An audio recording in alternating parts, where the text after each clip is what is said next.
He risked his future to save a dying biker. The club's reward changed his life. Marcus checked his watch for the third time. 10 minutes until the biggest interview of his life. The tech company downtown had finally called him back after 6 months of unemployment, 6 months of watching his savings drain, of dodging calls from his landlord, of eating instant noodles 3 times a day. This interview was everything. He walked faster, his only decent suit already sticking to his back in the morning heat. The office building was just 2 blocks away. He could see it from here. 8 minutes now. He picked up his pace. That's when he heard the screech. Metal grinding against asphalt. A motorcycle sliding across the intersection ahead. The rider tumbling like a rag doll, finally stopping in a heap near the sidewalk. The bike spun in circles before crashing into a parked car. Marcus froze. People on the street pulled out their phones, recording. Nobody moved toward the man lying motionless on the ground.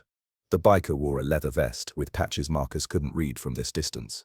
His helmet had cracked open, hanging half off his head. One leg bent at an angle that made Marcus's stomach turn. 6 minutes until his interview. Marcus looked at the office building, then back at the biker. A dark pool was forming under the man's head. His chest barely moved. Before we continue, let us know in the comments where you're watching from, and don't forget to like, share, and subscribe to The Ride for Justice. Someone call an ambulance. Marcus shouted, already running toward the man. He dropped to his knees beside the biker, pressing his hands against the head wound. Blood soaked through his fingers immediately, warm and thick. The man's eyes rolled back, showing only white. "Stay with me," Marcus said. His phone buzzed in his pocket. The interview reminder. He ignored it.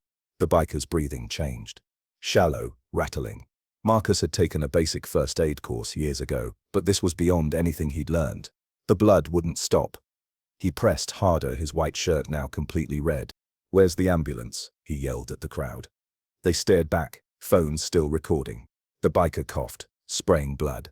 His hand grabbed Marcus's arm with surprising strength. His eyes focused for just a second. "Club," he whispered. "Tell the club." Then his grip loosened. His eyes closed. Marcus felt for a pulse. Faint, irregular. He tilted the man's head back slightly, checking his airway. Still breathing, but barely. The blood kept coming. His phone buzzed again. The interview had started. They were waiting for him. Marcus kept pressure on the wound. He wasn't leaving. The ambulance arrived 8 minutes later. Marcus had stayed on his knees the entire time, hands pressed against the biker's skull, talking to him constantly. "Stay awake. Keep breathing. Help is coming." The man never responded again after that single word, club. Paramedics pushed Marcus aside. They worked fast, professional. One of them looked at Marcus's blood-soaked suit. "You probably saved his life." This much blood loss, another few minutes, and he'd be gone. Marcus nodded, numb. He watched them load the biker onto a stretcher, securing him for transport. The lead paramedic turned back. "You coming to the hospital? They'll want your statement." "I need to." Marcus stopped. What did he need to do? The interview was over. They wouldn't reschedule for someone who didn't even show up. The job was gone. "Yeah," he said quietly. "I'll come." At the hospital, Marcus sat in the emergency room, still wearing his ruined suit. A nurse offered him scrubs to change into, but he barely heard her. He kept seeing the blood, feeling it between his fingers, kept thinking about that phone call he'd have to make, explaining to his landlord why rent would be late again. A police officer took his statement. Then another hour of waiting. Marcus called the company, left an apologetic voicemail explaining what happened. They never called back. Around noon, a doctor emerged from the trauma unit. "The man you helped, Robert Chen. He's stable now, but it was close. You did good work out there. Will he be okay?" "He'll live. Broken leg, fractured skull, internal bleeding we had to repair. But he'll live." The doctor studied Marcus. "You family?" "No. I was there." The doctor nodded and left. Marcus sat alone, staring at his phone. 3 missed calls from his landlord. 1 from the electric company. 0 from the job interview. He'd thrown away his future for a stranger, for a biker he didn't know, would probably never see again. And now what? Back to his empty apartment. Back to job applications that went nowhere. Back to wondering how he'd eat next week. Marcus stood up to leave. That's when he saw them. 5 men in leather vests walked through the hospital entrance. The same patches he'd seen on the injured biker's vest. Skulls, Flames, words he could now read. Iron Riders MC. The boots echoed on the tile floor. People moved out of their way instinctively. The man in front was older, maybe 60, with a grey beard and cold eyes. He looked around the emergency room until those eyes landed on Marcus. On his blood-covered suit. "You the one who helped Chen?" His voice was rough, like gravel in a blender. Marcus nodded. "Come with us." It wasn't a request. The Iron Riders didn't speak during the drive. Marcus sat in the back of a van between two club members who smelled like motor oil and cigarettes. Nobody explained where they were going or why. The grey-bearded man drove, his eyes occasionally checking Marcus in the rearview mirror. They pulled up to a warehouse on the edge of the industrial district. The building looked abandoned from the outside, windows painted black, weeds growing through cracks in the parking lot. But dozens of motorcycles lined the front, chrome gleaming despite the aged surroundings. Inside, the grey-bearded man said, his name patch read, Reaper. Marcus tried not to think about why someone would choose that name. The clubhouse interior surprised him, clean, organized, with a full bar along one wall and motorcycle photos covering every surface. Pool tables, leather couches, and at least 20 more club members scattered throughout. They all stopped what they were doing when Marcus walked in. Reaper led him to a back room. An office, sparse but functional. He gestured to a chair. Marcus sat. "Chen's my nephew," Reaper said, settling behind the desk. "Been riding with us for 15 years. Good man, smart. Had a car cut him off this morning, didn't even stop after causing the crash." He leaned forward. "Doctor says without immediate pressure on that head wound, Chen bleeds out on the street. Says you sacrificed your job interview to stay with him." Marcus shifted uncomfortably. "How do you know about the interview?" "We asked around, found witnesses, found your phone." Reaper pulled out Marcus's phone from a drawer. The screen cracked from when he dropped it at the accident scene. "Also found your background. 6 months unemployed, engineering degree. Rent 3 months behind. That interview was for a $60,000 position." He paused. "You gave that up for a stranger." "I couldn't just leave him there." "Most people would. Most people did. They stood there with their cameras while my nephew died on concrete." Reaper's jaw tightened. "But you didn't. You chose him over your future. Why?" Marcus didn't have a good answer. It was the right thing to do. Reaper studied him for a long moment. Then he opened another drawer, pulled out a folder. "The Iron Riders remember debts. We remember when someone risks everything for one of our own. You saved Shenna's life. That means something to us." He slid the folder across the desk. Marcus opened it. Inside were documents, forms he didn't understand. "We own businesses," Reaper said. "Legitimate businesses. Auto repair shops, a construction company, security firm. We need good people. People with integrity." He pointed at the folder. "That's a job offer. 65,000 starting. Benefits. You'd be working logistics for our construction company, managing projects and supply chains. It's real work, legal work, but it's with us, with the club." Marcus stared at the papers. This couldn't be real. "There's a catch," Reaper continued. "You work for us, you're under our protection. But you're also connected to us. People see the Iron Riders, they have opinions. Some people respect us, others fear us. Police watch us. Even though we run clean businesses now, you take this job, that attention touches you too. I don't understand. Why would you offer me this?" "Because loyalty is everything. You proved yours when it mattered most." Reaper stood up. "Think about it. Take the weekend. Chen wants to meet you when he's strong enough. But that won't be for a few days." He walked to the door, then turned back. "You sacrificed your future for my nephew. We're giving you a better one. Your choice whether to take it." Marcus sat alone in the office, staring at the papers that promised everything he needed, and possibly more trouble than he could imagine. Marcus spent that weekend in his apartment, staring at the job offer. He'd researched the Iron Riders online. Mixed results. Some articles called them a criminal organization from decades past. Others showed their community work, charity rides for children's hospitals, business licenses, all legitimate and current. The truth seemed complicated. Monday morning, his landlord knocked. Marcus opened the door halfway, blocking the view of his nearly empty apartment. "Marcus, we need to talk about rent." "I know, I'm working on it." "You've been working on it for 3 months. I've been patient, but—" "1 week," Marcus interrupted. Give me 1 week, I'll have the money. His landlord sighed. 1 week? Then I start eviction proceedings. I'm sorry. Marcus closed the door and looked at the folder on his kitchen table. 1 week. He picked up his phone and called the number Reaper had written on the back of a business card. Decided? Reaper's voice was unchanged, neither welcoming nor hostile. I want to meet Chen first, if he's awake. He woke up yesterday. I'll pick you up in an hour. The hospital room was private, expensive. Chen lay propped up on pillows, his head wrapped in bandages, left leg in a cast elevated by cables.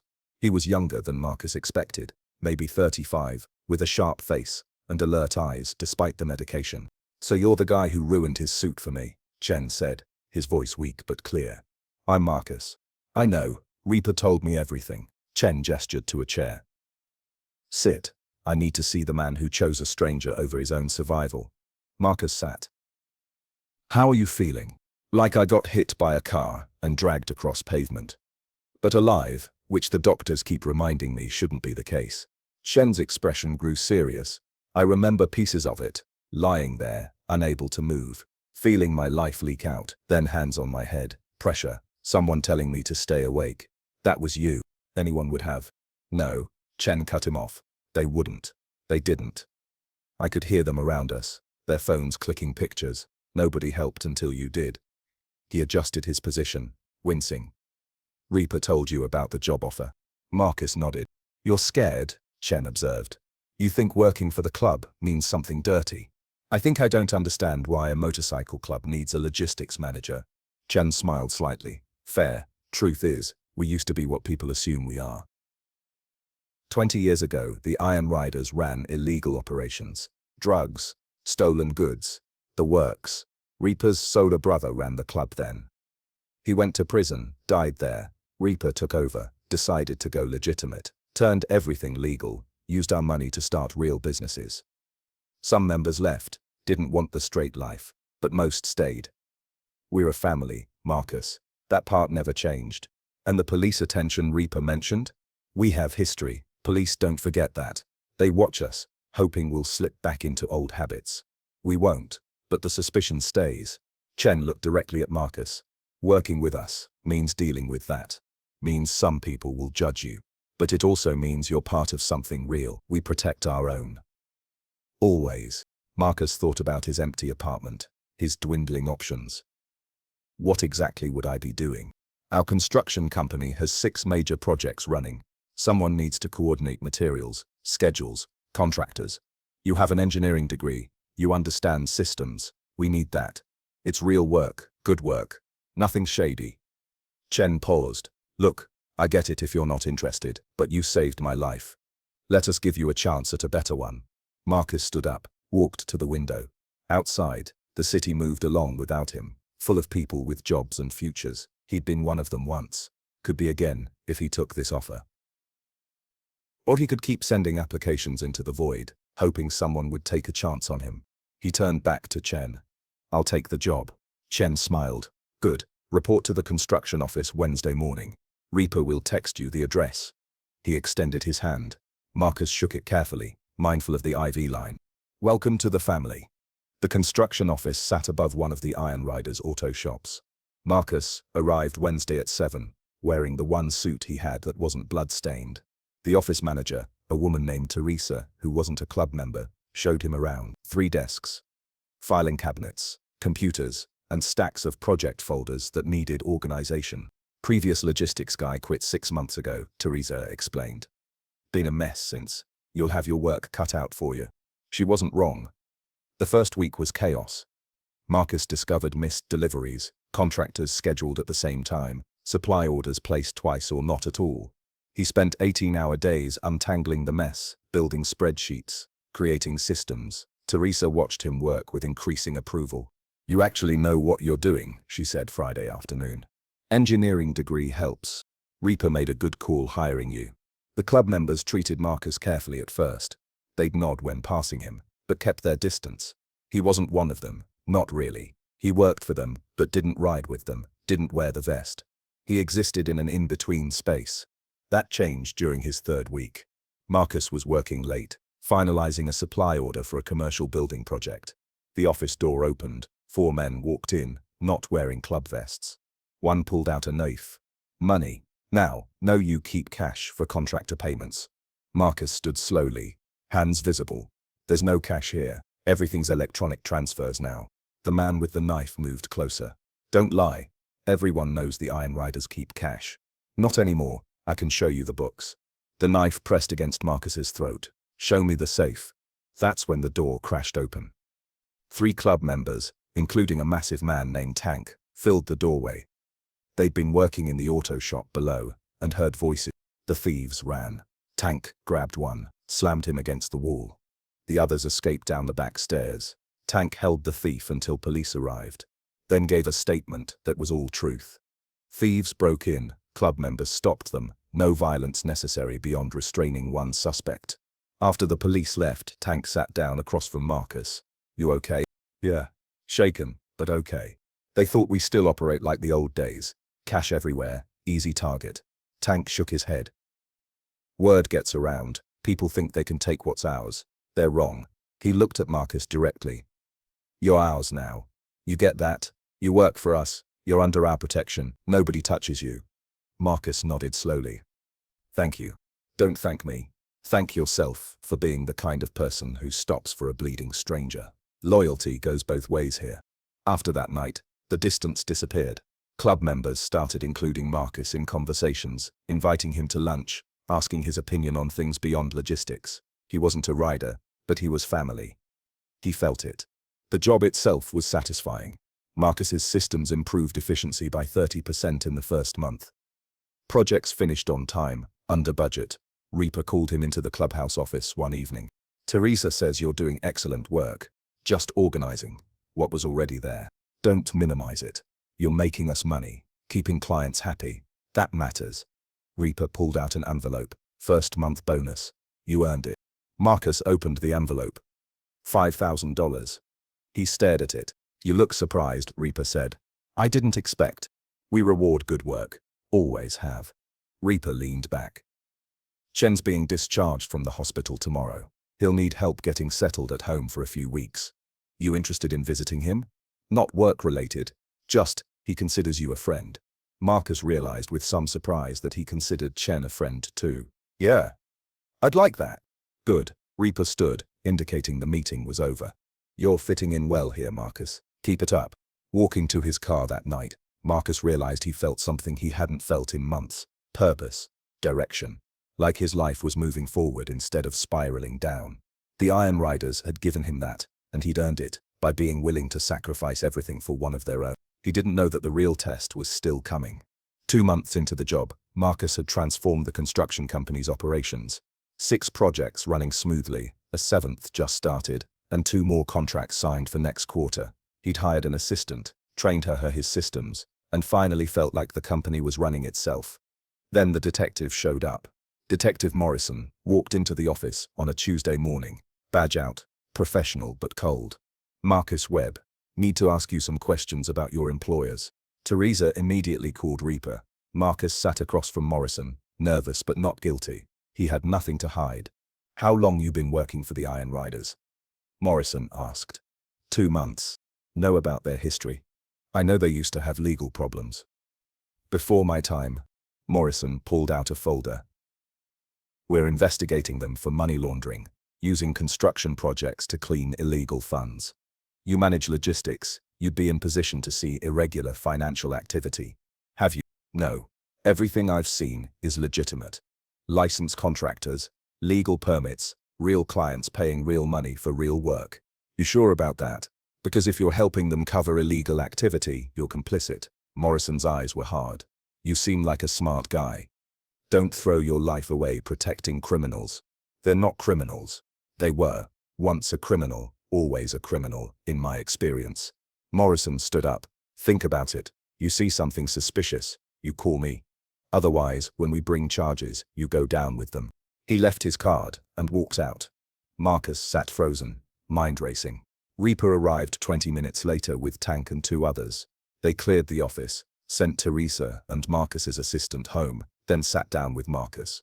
Tell me exactly what Morrison said. Marcus repeated the conversation word for word. Reaper's expression never changed.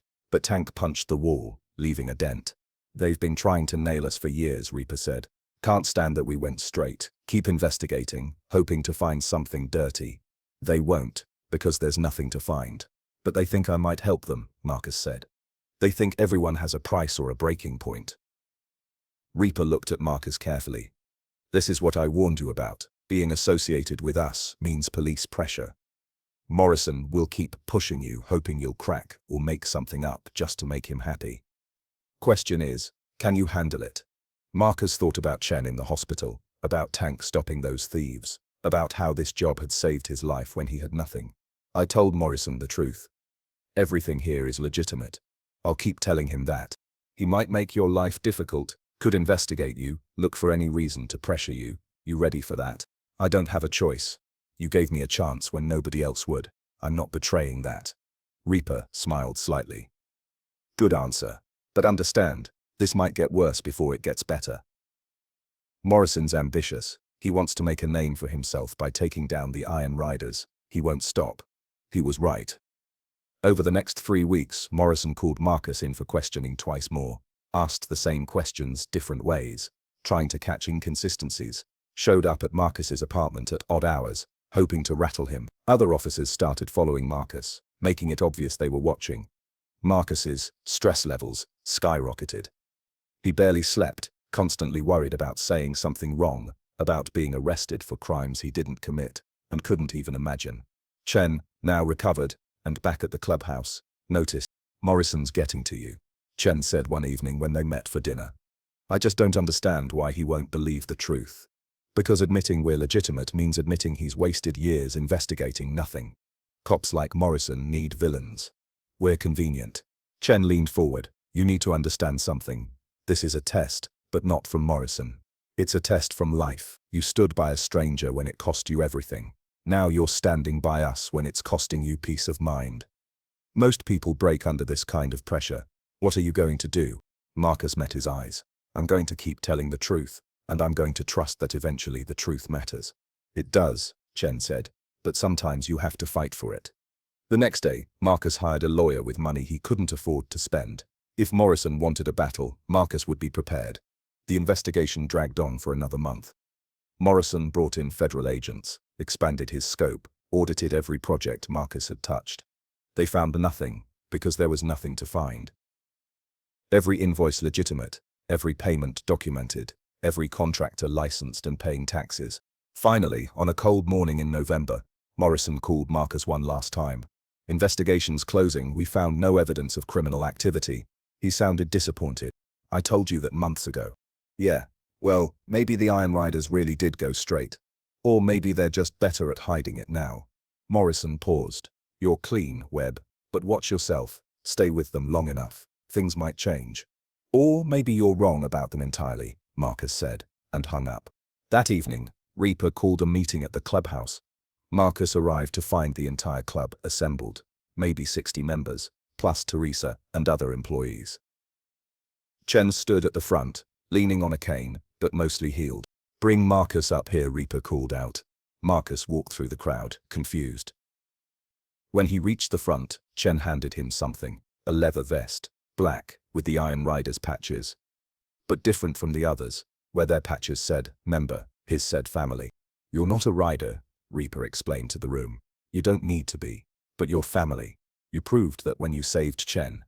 You proved it again, when you stood against police pressure, could have made your life easier by lying about us, and chose truth instead. He turned to Marcus. The club takes care of family, always. Chen spoke next. We talked about doing something bigger for you.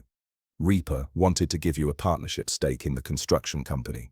I suggested we pool resources, help you buy a house. Tank proposed a bike and riding lessons. The crowd laughed. Marcus smiled, overwhelmed. But then we realized, Chen continued, you don't need us to give you things. You need us to give you opportunity. So we're expanding. Starting a second construction company, focused on green building, sustainable projects. Marcus, we want you to run it. Full management authority, profit sharing, the works. You build something real, we back you completely. Marcus couldn't speak. He looked at the vest in his hands, at the faces around him, at these people who'd become his family because he'd made one split-second choice to help a dying stranger. I don't know what to say. Say yes, Reaper said simply. Yes. Absolutely yes. The clubhouse erupted in applause. Members came forward, shaking Marcus's hand, patting his back. Teresa hugged him, crying slightly. Tank picked him up in a bear hug that nearly cracked ribs. Later that night, Marcus sat outside the clubhouse with Chen, both holding beers, watching the moon. You ever regret it? Chen asked. Missing that interview, ending up here instead. Marcus thought about where he'd been 7 months ago. Jobless, hopeless, alone. He thought about where he was now. Employed, purposeful, surrounded by people who'd fight for him the way he'd fought for Chen. Not even for a second. 'Cause we're just getting started. This construction company, it's going to be big. You're going to build something that matters, and we'll be behind you every step of the way. Why? Why invest so much in me? Chen looked at him seriously. Because you showed us who you are when it cost you everything. You chose a stranger's life over your own future. You chose truth over convenience. Those aren't common qualities. They're worth investing in. He raised his beer, to the man who stopped for a dying biker, and to the family that made sure he never regretted it. Marcus clinked his bottle against Chen's. To family. Inside the clubhouse, music started playing. Someone called for Chen and Marcus to come back in. They stood, walked toward the light, and noise and warmth of the place Marcus now called home. He'd risked his future to save a dying biker on a random Tuesday morning. The club's reward hadn't just changed his life, it had given him one worth living. And as he walked through those clubhouse doors, vest over his shoulders, he knew this was just the beginning. Sometimes the right choice costs everything in the moment. But the right people make sure it pays back tenfold in the end. Marcus had found those people, and they'd found him.